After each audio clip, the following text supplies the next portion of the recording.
सभी को सादर जय जिनेन्द्र। मोक्ष मार्ग प्रकाशक स्वाध्याय सीरीज में आप सबका हार्दिक स्वागत है।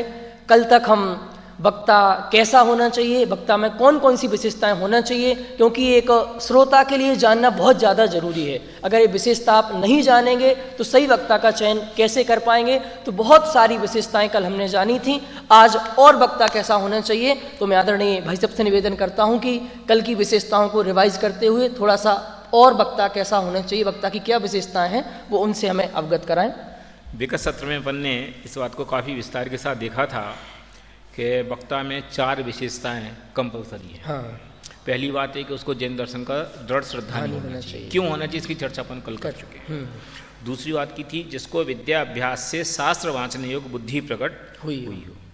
तीसरी बात ये थी कि सम्यक ज्ञान द्वारा सर्व प्रकार के व्यवहार निश्चय रूप व्याख्यान का अभिप्राय पहचान। और चौथी बात ये थी कि जिन आज्ञा भंग करने का भय बहुत हो। इन 4 बातों की चर्चा कल अपन ने और बहुत विस्तार के साथ की थी।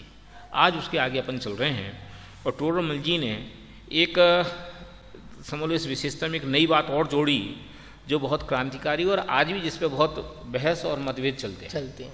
और टोडरमल जी ने विशेषता में लिखा कि वक्ता कैसा होना चाहिए कि जिसको शास्त्र वांच कर आजीविका आदि लौकिक कार्य साधने की इच्छा ना हो। ये टोडरमल जी ने जैन दर्शन के वक्ता के साथ एक क्वालिटी डाली अथवा एक क्वालिफिकेशन डाली कि उसको जैन दर्शन के अध्ययन कराने के साथ अध्यापन कराने के साथ किसी भी प्रकार के लौकिक प्रयोजन की वांछा नहीं चाहिए। इसके पीछे रीज़न क्या है? इसके पीछे रीज़न ये है कि अगर आप इच्छावान हो, अगर आप किसी न किसी प्रकार की कोई चीज़ का डिमांड उस चीज़ के प्रत्युत्तर में रखते हो तो गारंटी है कि आप उस चीज़ के साथ ईमानदार नहीं होंगे। मैं तुम्हें ट्यूशन पढ़ाने आऊँ और मैं ट्यूशन पढ़ाने के बदले में तुमसे 10,000 रुपया ले रहा हूँ, तो फिर हम तुम्हारे साथ उतना न्याय नहीं करेंगे। क्यों? क्योंकि हमें लगेगा कि हमें तो 10,000 से मतलब है, भाड़ में जाओ तुम। समझिए ना। इसलिए जैन दर्शन का जो वक्ता है अथवा जैन दर्शन का जो अध्यापक है उसको टोडरमल जी ने आजीविका से जोड़ा और उसका निषेध करते हुए उन्होंने ये बात की कि उसको उस पर्टिकुलर काम से कोई लौकिक प्रयोजन की इच्छा नहीं चाहिए। क्यों? क्योंकि अगर वो लौकिक प्रयोजन की इच्छा रखेगा, लौकिक कार्य करने की वांछा रखेगा, तो जब लौकिक कार्य की वांछा रखेगा तो फिर वो अपने कार्य में समर्थ कैसे होगा? फिर तो वो सेठ जी जैसा कहेंगे वैसा कहेगा। सेठ जी का आग्रह समझ लो 20 पंथ का है, तो वो फिर वो बात कैसे कहेगा? अथवा सेठ जी का आग्रह 13 पंथ का है, तो फिर वो बात कैसे कहेगा? इसलिए जो शास्त्र वांचने वाले लोग हैं उन्हें निरपेक्ष होना चाहिए। ये टोडरमल जी ने इस बात में बहुत इंपॉर्टेंट विशेषता डाली। लेकिन जब ये बात कही तो उसे अनेक प्रकार की बहसों को अथवा अनेक प्रकार के प्रति प्रश्नों को जन्म हो गया। कि जन्म ये हो गया कि फिर अगर हम ऐसा कहेंगे कि शास्त्र वांच करके आजीविका नहीं करनी चाहिए तो फिर संस्थाएं कैसे चलेंगी? संस्था ने उसका इंडिविजुअल जीवन कैसे, क्योंकि उसको भी लोक में रहना है, उसका लोक व्यवहार कैसे चलेगा? तो संस्था कैसे चलेगी का अर्थ ही ये है क्योंकि फिर कोई व्यक्ति उन्हें कार्यकर्ता के रूप में मिलेगा ही नहीं। संस्था में काम करने वाले आदमी के बिना तो संस्था क्या, दीवालें थोड़ी संस्था है। हाँ। तो काम करने वाले आदमी जब तक वहां नहीं होंगे तो काम कैसे होगा?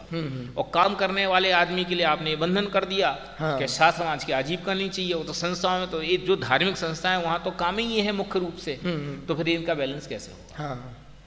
समझिए ना। तो इसका बैलेंस इतना है कि उसको डिमांडिंग नेचर नहीं चाहिए। भाई काम करेगा तो उसको जीवन यापन के लिए जो आवश्यक सुविधाएं, मूलभूत सुविधाएं चाहिए, वो उनके नियोक्ताओं को भी सोचनी है और जो व्यक्ति काम कर रहा है उसको भी सोचनी है। लेकिन दोनों की तरफ से कि नियोक्ता की तरफ से है कि मैं इसको अधिक से अधिक अनुकूल रखूं और जो करने वाला व्यक्ति है उसकी तरफ से होना चाहिए कि भैया हमें कोई डिमांड नहीं है, हमें कोई विकल्प नहीं है। इतना निरपेक्ष भाव चाहिए।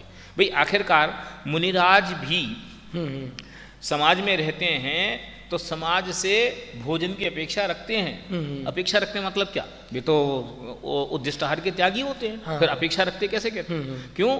वे अंजलि बांध के निकलते हैं ना। ये अंजलि इस बात का प्रतीक है कि ये हमारे भोजन का टाइम है। तो फिर किसी के घर कर लेते होंगे? नहीं। कि नहीं कि मेरी शर्तों पे जहाँ भोजन मिलेगा वहाँ मैं निर्दोष भोजन ग्रहण करूंगा, नहीं तो नहीं करूंगा। तो जरा सा कोई विकल्प आया, जरा सा कोई अंतर आया, एक छोटा सा बाल दिखा खट, नहीं शंका थी, मेरा बाल तो नहीं था, अरे था नहीं था, इसको चूल्हे में जान दो, हमारी कषाय इतनी है ही नहीं, हमें तो जीरे में बाल की शंका हुई तो हमने अंजलि छोड़ दी। ये निरपेक्ष वृत्ति है।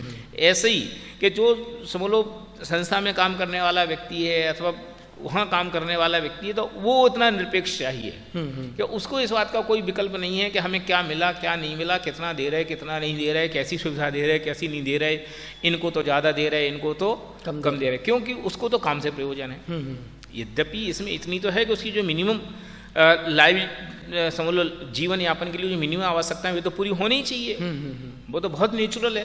क्योंकि अगर उतनी पूरी नहीं होंगी तो फिर इसका दूसरा उपाय ये है कि वो समझ लो 8 घंटे 10 घंटे कहीं दूसरी जगह खटके आए, समझ लो पाप के व्यापार में खटके आए, पाप के व्यापार से खटके आने का जब निचुड़ जाए तो फिर यहाँ आके काम करने के लिए क्या समय बचेगा, काम होगा ही नहीं। तो फिर जो शास्त्र लिखने वाले लोग थे, लिपिकार जैसे हम कहते हैं, अथवा समझ लो उसको एक्सप्लेन करके नई नई और बुक्स बनाने वाले लोग थे, ये तो जीवन झोंकने वाली बात है, फिर कैसे होगा।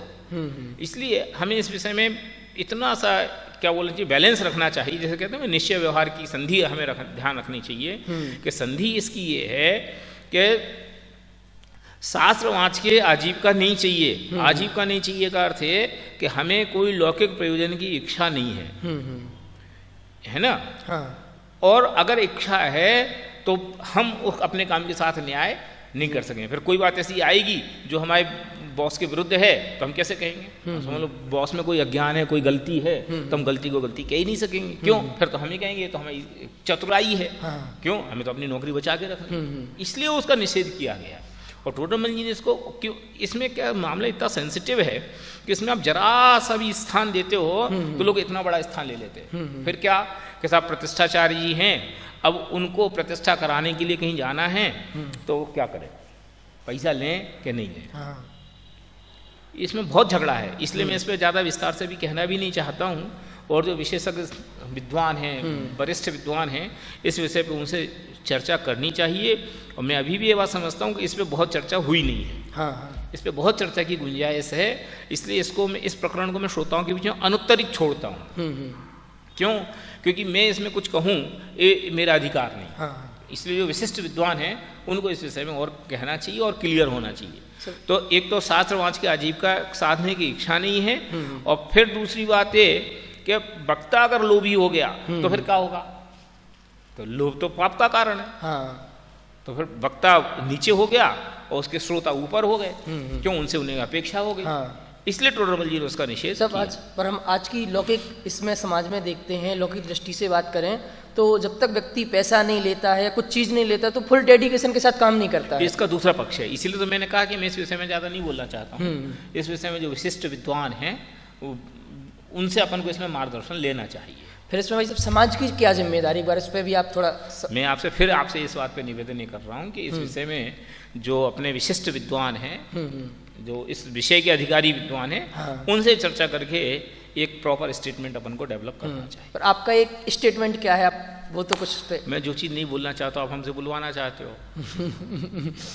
तो और वक्ता की क्या विशेषताएं होनी चाहिए, दूसरा ही पॉइंट है, आप इसको थोड़ा सा ले लें। यदि आशावान हो तो यथार्थ उपदेश, ये बात तो हो गई। अब फिर वक्ता कैसा होना चाहिए, उसके लिए उन्होंने कहा तीव्र क्रोध मान नहीं हो। ये तीव्र क्यों लिखा, तीव्र इसलिए क्योंकि भूमिका के अनुसार बंद होना चाहिए। तीव्र का अर्थ सिर्फ अनंतानुबंधी के अभाव से भी समझना चाहिए, और अनंतानुबंधी भी नहीं, क्योंकि पहले गुणस्थान में तो अनंतानुबंधी भी नहीं गई। तो हाँ, लेस्याओं की अपेक्षा से भी समझना चाहिए कि कृष्ण लेस्या ना हो, बहुत तीव्र ना हो। अब यद्यपि लेस्या भी तो व्यक्त तीव्र नहीं होनी चाहिए। क्यों, तीव्र क्रोध में, तीव्र लोभ में, तीव्र मान में धर्म का व्यवहार नहीं बनेगा। मैं तीव्र क्रोधी हूँ तो और मैं सभा में चर्चा करने आऊँ तो लोग मेरे से डरेंगे। मैं तीव्र मानी हूँ तो मैं आऊँगा कैसे सभा में। मैं मायाचारी करूँ तो कल के दिन प्रकट हो गई तो क्या होगा। इसलिए तीव्र का निषेध किया। तीव्र का निषेध करके बाकी को रख लिया, ऐसा नहीं। तीव्र का निषेध करके टोडरमल जी ये कहना चाहते हैं कि जितनी कषाय मंद हो उतना बढ़िया।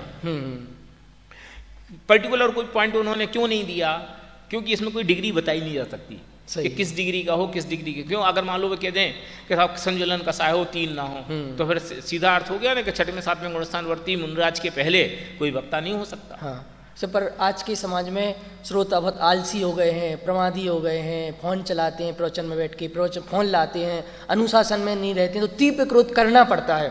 तो अगर नहीं, आप इस बात को गलत समझ रहे हैं। क्रोधी होना अलग बात है और अनुशासन को मेंटेन करना अलग बात है। हम अपने विद्यार्थियों के साथ अनुशासन करते हैं लेकिन क्रोधी नहीं होते। अनुशासन में क्रोध जायज है कि नहीं? नहीं, क्रोध वो तो भय के बिना तो कोई व्यवहार होता नहीं, लेकिन उसके बावजूद हमारा उसका उद्देश्य उसको भयभीत करना नहीं है। हाँ, नहीं, हमारा भी प्रयास है। जैसे मैं कहता हूँ एक बाप है वो अपने बच्चे को डांटता है, तो वो उसके ऊपर क्रोध नहीं कर रहा, वो उसके ऊपर दया कर रहा है। क्यों, अगर वो उसको छोड़ देगा खुला तो वो बिगड़ेगा। सही है। तो उसको वो डर दिखाता है, उसको क्रोध भी करता है, सब करता है, लेकिन क्रोध करने के बावजूद क्रोध ही नहीं है। हाँ। ये हम अपने अनुभव से रोज समझ सकते हैं कि हम अपने छोटे बच्चे को ट्रीट करते हैं, समझ लो उसको खाना खिलाना है तो हम एक डंडा साथ में रख लेते, खाओ। तो हम डंडा मारना चाहते हैं कि खाना खिलाना चाहते हैं? उद्देश्य तो खाना खिलाना है। हाँ। डंडा क्या उसके बिना वो मानता नहीं है।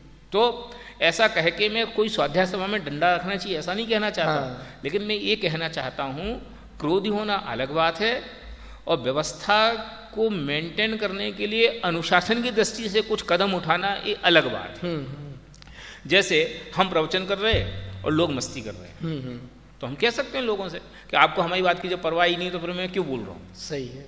इसका अर्थ ये नहीं कि मैं क्रोधी हो गया, इसका अर्थ है कि मैं जिनवाणी की विनय की सुरक्षा कर रहा हूँ। अब ये कितना होना चाहिए और कितना नहीं होना चाहिए। एक वक्ता तो ऐसा करते हैं कि एक आदमी भी हिले तो हंगामा मचा दो, और एक वक्ता ऐसे हैं कि पूरी सभा भी अस्त व्यस्त हो जाए तो भी वो बोलना बंद नहीं करते। क्या करना कि इसमें हमें और आपको डिसीजन नहीं करना चाहिए, ये हर वक्ता का इंडिविजुअल विवेक है। क्यों, क्योंकि वे वक्ता हैं तो उनका भी तो विवेक है ना।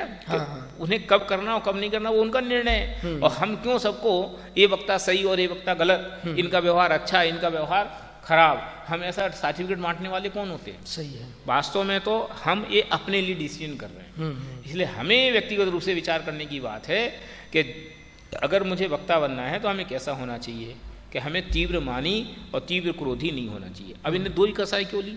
हाँ। भाई कसाई तो 4 है, क्रोध, मान, माया, लोभ। तो माया और लोभ को क्यों छोड़ दिया? क्योंकि लोभ ही चर्चा में ऊपर कर। तो फिर माया कहाँ गई? कि माया स्पष्ट दिखाई नहीं देती, तो उसके प्रकारांतर से उनमें सब सारी कसायों को ले लेना चाहिए। ऐसा नहीं कि क्रोध और मान की बात कही तो बाकी कसायों को छोड़ दिया गया। हमें ऐसा नहीं समझना चाहिए। भाई तो अंदर प्रयोजन सही है, बाहर में फिर कसाय करे तो कोई दिक्कत नहीं है।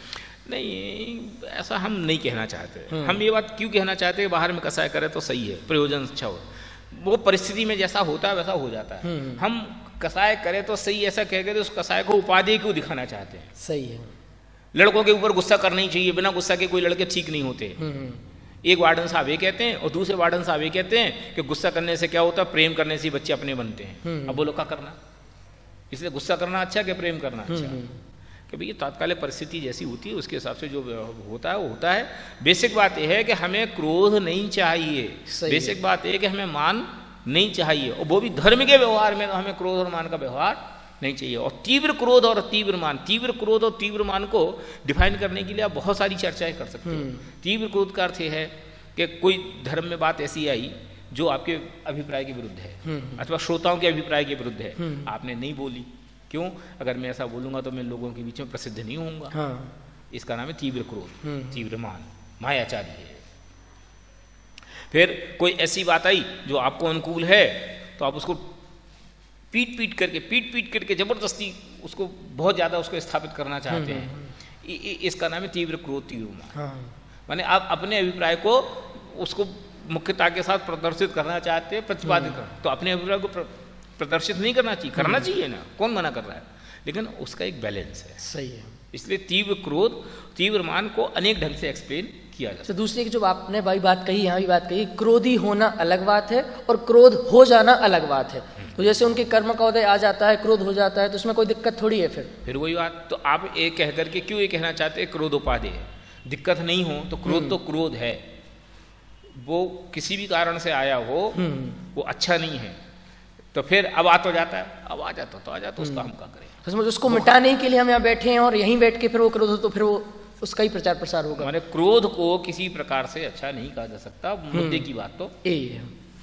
तो उसके तीव्र किसी भी प्रकार की कसाय नहीं होनी चाहिए। और इस पैराग्राफ में टोडरमल जी ने पूरी यही बात कही है, मैं इसको पढ़ देता हूँ। हाँ।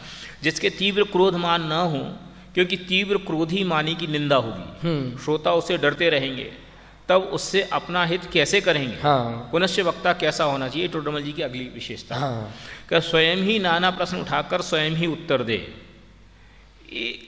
टोडरमल जी ने पूरे मोक्षण प्रकाशक में इस शैली को अपनाया है। वे कोई बात लिखते हैं, उस बात को पढ़ते समय आपके चित्त में कोई प्रश्न आता है, अगली लाइन में आप उस प्रश्न को देखते हो। सही है। क्यों? क्योंकि श्रोता तो कितने बुद्धिमान हैं कितने नहीं है, वे इस बात को कितनी सजगता से देख रहे नहीं देख रहे हमें पता नहीं। पर अगर मैं कोई बात कह रहा हूँ तो उसका पक्ष विपक्ष, उसका समझ लो उसके क्या इम्पैक्ट है, ऐसे अनेक प्रकार से उसका एनालिसिस करके उस प्रश्न को मैं स्थापित करूँ तो बात लोगों को एक्सेप्ट हो जाएगी। सही है।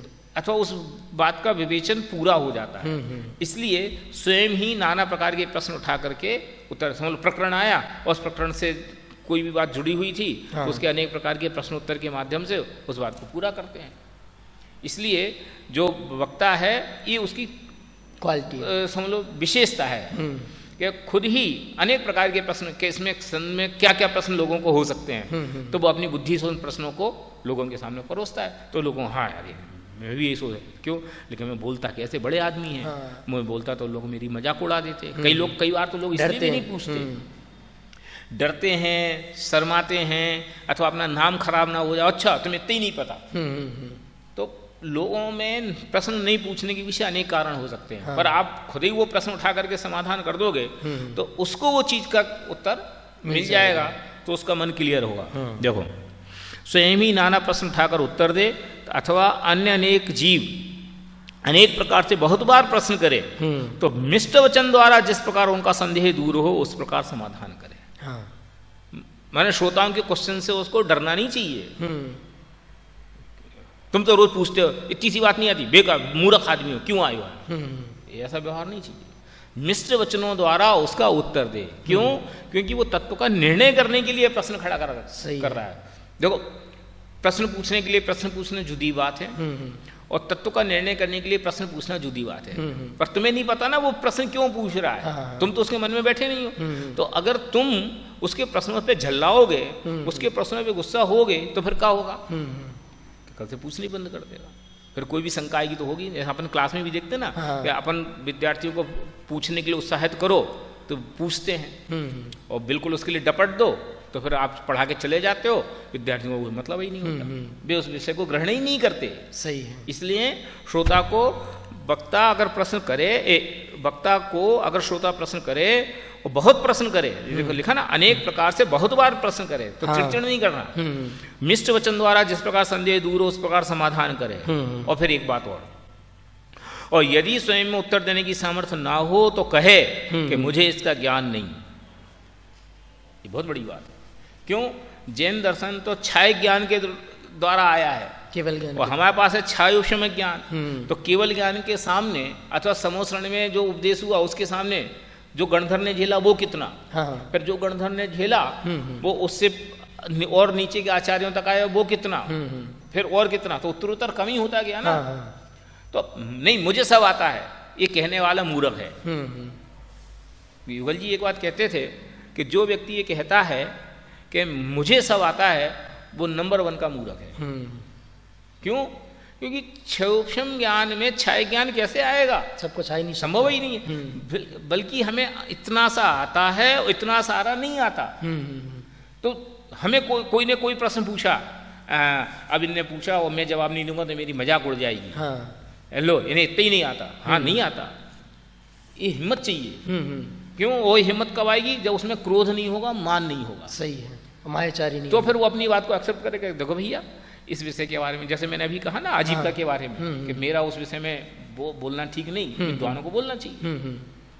ऐसे ही कि देखो भैया ये विषय मुझे नहीं आता है। हाँ। या तो मैं पूछ के बताऊंगा, नहीं तो जो विशिष्ट ज्ञानी उनसे पूछा, अच्छा पंडित जी तुम्हें इतना ही नहीं आता? हाँ नहीं आता। क्षयोपशम ज्ञान में ज्ञान थोड़ा सा है, अज्ञान बहुत सारा है। हाँ। तो अपने अज्ञान को स्वीकार करने में क्या तकलीफ है? पर वो तकलीफ तब होती है जब मैं अपने आप को सर्वे सर्वा समझता हूँ, सर्वज्ञ समझता हूँ, मुझे लगता है मैं नहीं बताऊंगा तो कौन बताएगा। और फिर कोई भी आदमी कुछ भी प्रश्न करे, मैं तो हर प्रश्न का उत्तर दूंगा, चाहे आता हो चाहे नहीं आता हो, और मैं जैसे समझूंगा वैसे उत्तर दूंगा। ये मूर्खता है, ये वक्ता के लिए डिसक्वालिटी है। क्वालिटी तो ये है इसमें भी कि उसको कोई बात नहीं बने तो उसका जवाब ना दे। इसमें एक बात है, कोई भी प्रश्न का कोई भी वक्ता पूरा जवाब नहीं दे सकता है, किसी भी प्रश्न का पूरा जवाब कोई नहीं दे सकता है। तो पर उसको जितना आता हो अपनी बुद्धि से, और जरूरी नहीं कि हर बात शास्त्रों में लिखी हुई नहीं है, तो उसने कोई प्रैक्टिकली प्रश्न पूछा, समाज से संबंधित प्रश्न पूछा, तो आज की समाज का प्रश्न तो उत्तर लिखा नहीं होगा इस ग्रंथ में, तो उसको अपनी बुद्धि विवेक का यूज करना चाहिए कि नहीं करना चाहिए, उससे जवाब देना चाहिए। अगर आप ये रास्ता खोलोगे ना तो बहुत सारी अनीति शामिल हो जाएगी। बात सही है कि बहुत सारी बातों का समाधान शास्त्रों में नहीं लिखा। क्यों नहीं लिखा? क्योंकि शास्त्र तो लिखेगा ऐसे 400 साल पहले, 4000 साल पहले, 5000 साल पहले, उस समय परिस्थिति ही नहीं थी। सही है। तो ऐसे प्रश्न तो केवल व्यवहार के संदर्भ में आ सकते हैं, आचार विचार के संदर्भ में तो ये प्रश्न हो सकता है। और बाकी प्रश्नों में तो ये बात नहीं है ना। द्रव्य अनुयोग के संदर्भ में तो प्रश्न नहीं आएगा, कर्णानुयोग के संदर्भ में तो प्रश्न नहीं आएगा, प्रथमानुयोग के संदर्भ में तो प्रश्न नहीं आएगा।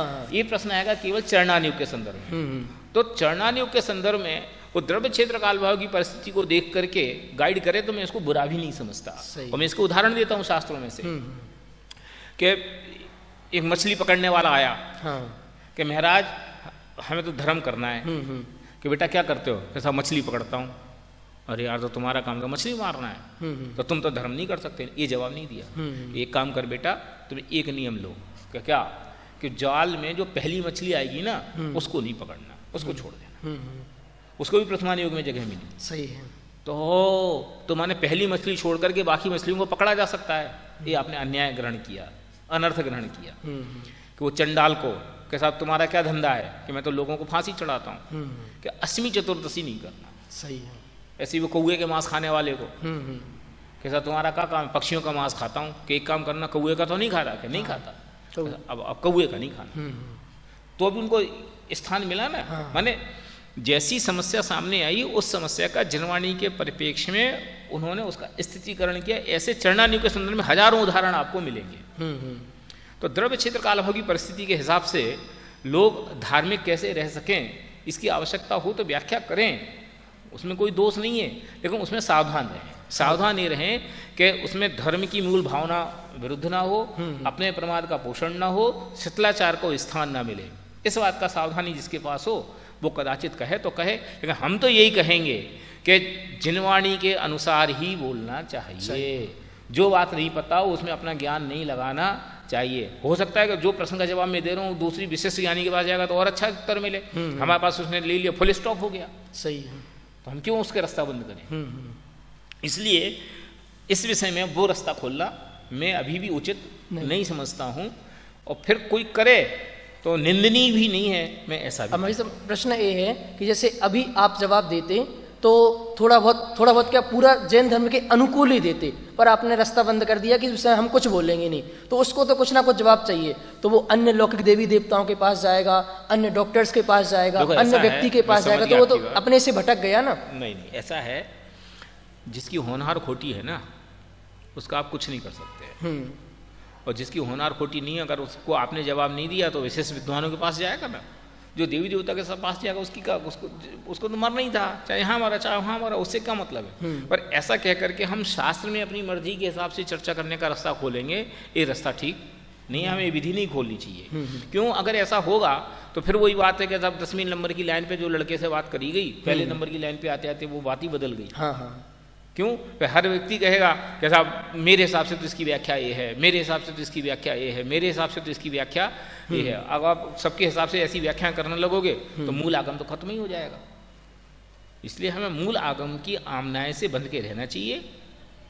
कदाचित कोई प्रश्न होता है तो उसको द्रव्य क्षेत्र कालभाव की परिस्थिति के अनुसार कहना चाहिए, लेकिन उसमें अपना प्रमाद, अपना शिथिलाचार और मूल आगम की सुरक्षा, इन सब का विचार अवश्य रखना चाहिए। देखो ये ना बहुत प्रकार तो मिश्र ये यदि स्वयं में उत्तर देने की सामर्थ्य ना हो तो ऐसा कहे कि मुझे इसका ज्ञान नहीं है। क्योंकि यदि ऐसा ना हो तो श्रोताओं का संदेह दूर नहीं होगा, तब कल्याण कैसे होगा और जिनमत की प्रभावना भी नहीं हो सकेगी।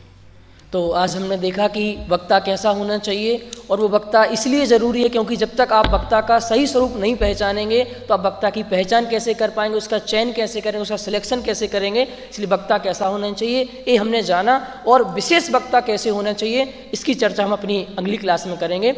सभी को सादर जय जिनेंद्र।